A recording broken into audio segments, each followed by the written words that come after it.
Но здесь, даже в холодном воздухе гор, в песнях, словах и пальцах, что от старых веретен тянут самые теплые в этих горах нити. Вот она, шерстяная натуральная ниточка. Натуральная. Ни грамма примеси нету. И для здоровья полезная.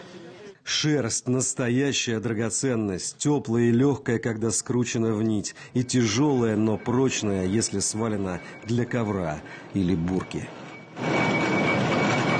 Глотая килограмм за килограммом, разрывая на тонкие, почти невесомые нити, старенький еще советский механизм превращает в полотно черно-белое золото этой земли. На барабан расчесанную шерсть наматывают обязательно вручную. Нужное натяжение чувствуют только пальцы.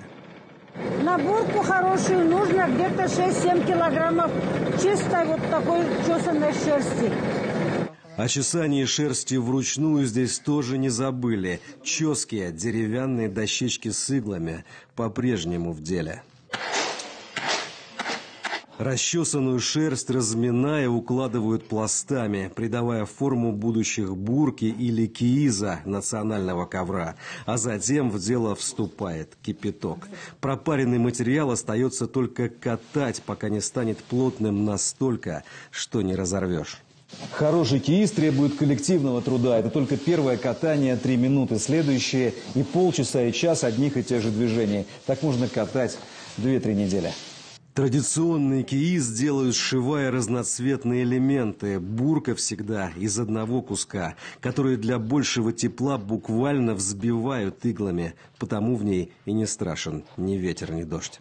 И в горы ходить, и невесту красть, не замерзнет, не намокнет.